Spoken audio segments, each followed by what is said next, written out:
Welcome to the One Year Bible, June 13. The Old Testament reading, 1 Kings chapter 11, verse 1 through chapter 12, verse 19. Now King Solomon loved many foreign women. Besides Pharaoh's daughter, he married women from Moab, Ammon, Edom, Sidon, and from among the Hittites.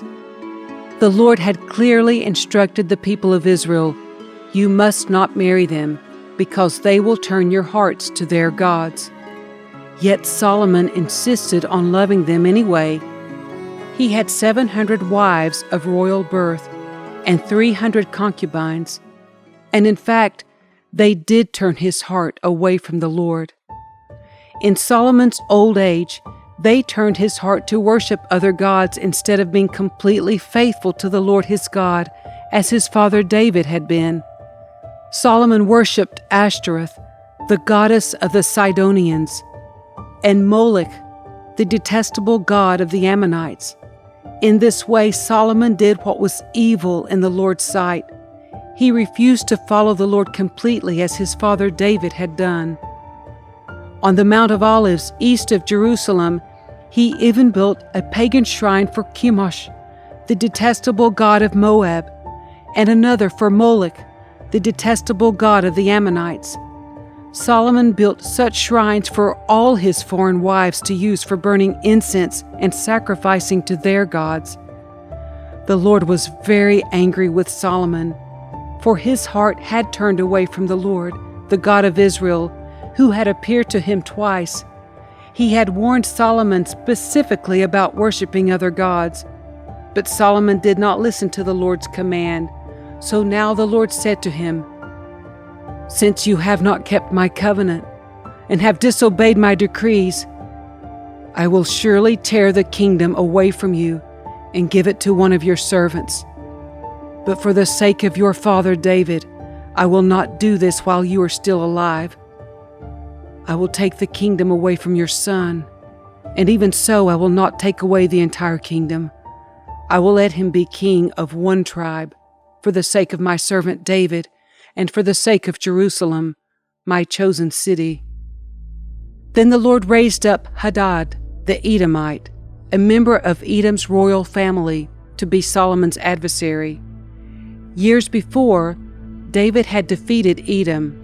Joab, his army commander, had stayed to bury some of the Israelite soldiers who had died in battle. While there, they killed every male in Edom. Joab and the army of Israel had stayed there for 6 months, killing them. But Hadad and a few of his father's royal officials escaped and headed for Egypt. Hadad was just a boy at the time. They set out from Midian and went to Paran, where others joined them.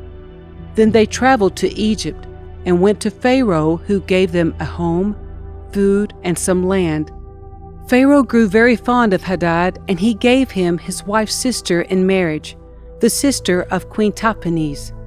She bore him a son named Yanubat. Tahpenes raised him in Pharaoh's palace among Pharaoh's own sons.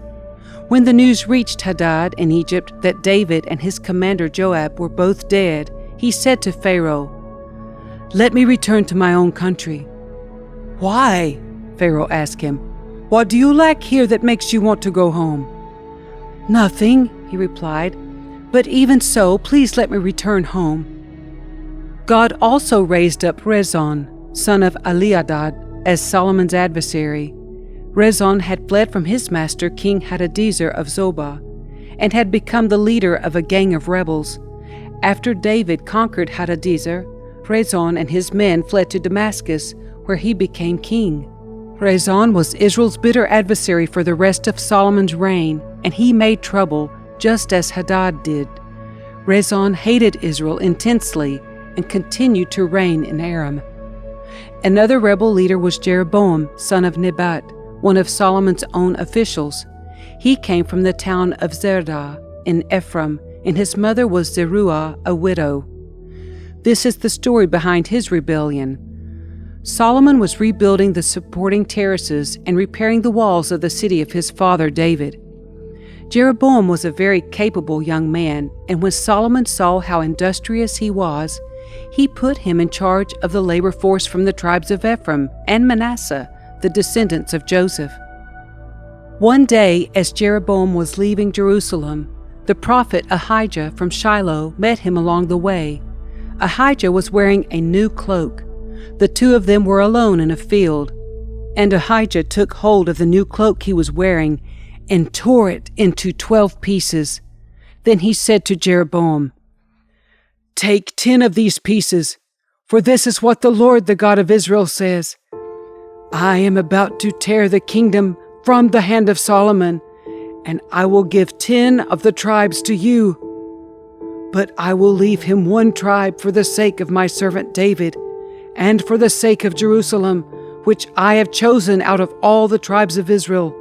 For Solomon has abandoned me and worshipped Ashtoreth, the goddess of the Sidonians, Chemosh, the god of Moab, and Molech, the god of the Ammonites. He has not followed my ways and done what is pleasing in my sight. He has not obeyed my decrees and regulations as David his father did. But I will not take the entire kingdom from Solomon at this time. For the sake of my servant David, the one whom I chose and who obeyed my commands and decrees, I will keep Solomon as leader for the rest of his life. But I will take the kingdom away from his son and give 10 of the tribes to you. His son will have 1 tribe, so that the descendants of David, my servant, will continue to reign, shining like a lamp in Jerusalem, the city I have chosen to be the place for my name. And I will place you on the throne of Israel, and you will rule over all that your heart desires. If you listen to what I tell you and follow my ways and do whatever I consider to be right, and if you obey my decrees and commands as my servant David did, then I will always be with you. I will establish an enduring dynasty for you as I did for David, and I will give Israel to you. Because of Solomon's sin, I will punish the descendants of David, though not forever." Solomon tried to kill Jeroboam, but he fled to King Shishak of Egypt and stayed there until Solomon died. The rest of the events in Solomon's reign, including all his deeds and his wisdom, are recorded in the book of the Acts of Solomon. Solomon ruled in Jerusalem over all Israel for 40 years. When he died, he was buried in the city of David, named for his father. Then his son Rehoboam became the next king. Rehoboam went to Shechem, where all Israel had gathered, to make him king. When Jeroboam, son of Nebat, heard of this, he returned from Egypt, for he had fled to Egypt to escape from King Solomon. The leaders of Israel summoned him, and Jeroboam and the whole assembly of Israel went to speak with Rehoboam. "Your father was a hard master," they said.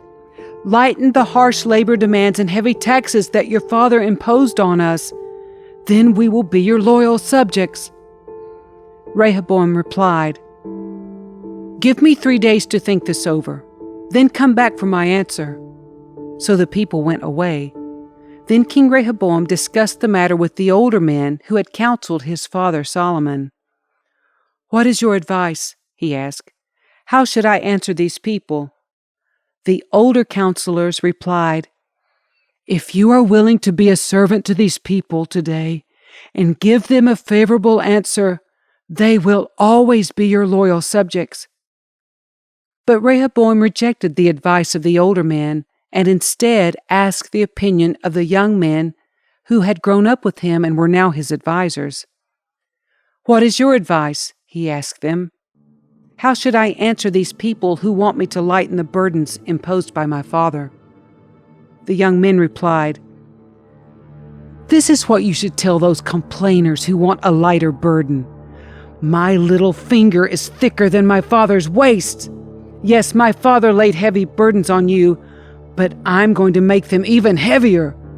My father beat you with whips, but I will beat you with scorpions." 3 days later, Jeroboam and all the people returned to hear Rehoboam's decision, just as the king had ordered.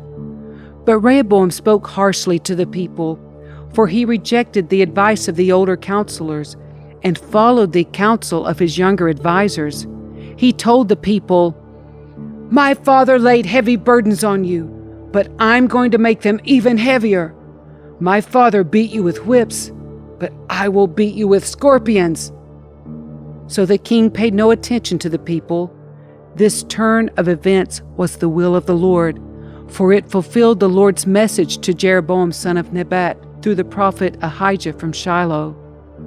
When all Israel realized that the king had refused to listen to them, they responded, "Down with the dynasty of David!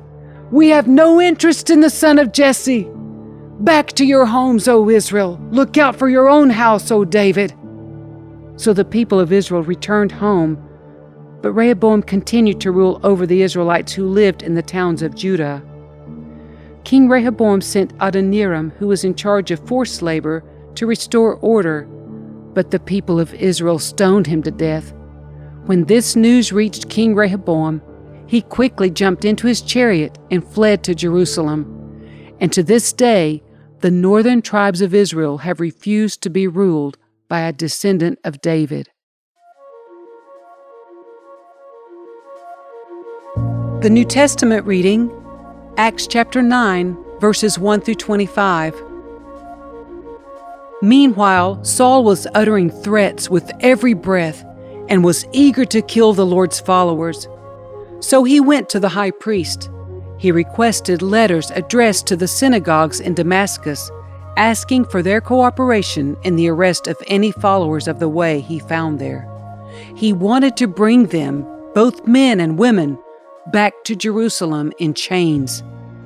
As he was approaching Damascus on this mission, a light from heaven suddenly shone down around him. He fell to the ground and heard a voice saying to him, "Saul, Saul, why are you persecuting me?" "Who are you, Lord?" Saul asked, and the voice replied, "I am Jesus, the one you are persecuting. Now get up and go into the city, and you will be told what you must do." Then the men with Saul stood speechless, for they heard the sound of someone's voice, but saw no one. Saul picked himself up off the ground, but when he opened his eyes, he was blind.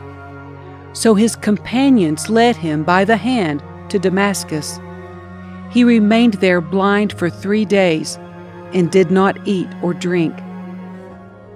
Now there was a believer in Damascus named Ananias. The Lord spoke to him in a vision, calling, "Ananias." "Yes, Lord," he replied. The Lord said, "Go over to Straight Street, to the house of Judas. When you get there, ask for a man from Tarsus named Saul. He is praying to me right now. I have shown him a vision of a man named Ananias coming in and laying hands on him so he can see again." "But Lord," exclaimed Ananias, "I've heard many people talk about the terrible things this man has done to the believers in Jerusalem, and he is authorized by the leading priests to arrest everyone who calls upon your name."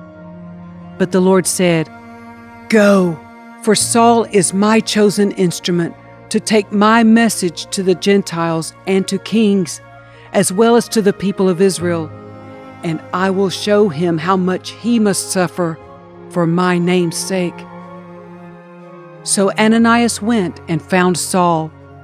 He laid his hands on him and said, "Brother Saul, the Lord Jesus who appeared to you on the road has sent me so that you might regain your sight and be filled with the Holy Spirit."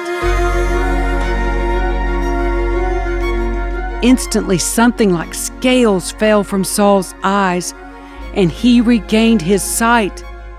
Then he got up and was baptized. Afterward he ate some food and regained his strength. Saul stayed with the believers in Damascus for a few days, and immediately he began preaching about Jesus in the synagogues, saying, "He is indeed the Son of God." All who heard him were amazed. "Isn't this the same man who caused such devastation among Jesus' followers in Jerusalem?" they asked. And didn't he come here to arrest them and take them in chains to the leading priests? Saul's preaching became more and more powerful, and the Jews in Damascus could not refute his proofs that Jesus was indeed the Messiah. After a while, some of the Jews plotted together to kill him. They were watching for him day and night at the city gate so they could murder him. But Saul was told about their plot. So during the night, some of the other believers lowered him in a large basket through an opening in the city wall. Psalm 131, verses 1 through 3. Lord, my heart is not proud. My eyes are not haughty. I don't concern myself with matters too great or too awesome for me to grasp. Instead, I have calmed and quieted myself, like a weaned child who no longer cries for its mother's milk. Yes, like a weaned child is my soul within me. O Israel, put your hope in the Lord, now and always. Proverbs 17, verses 4 and 5. Wrongdoers eagerly listen to gossip. Liars pay close attention to slander. Those who mock the poor insult their Maker. Those who rejoice at the misfortune of others will be punished.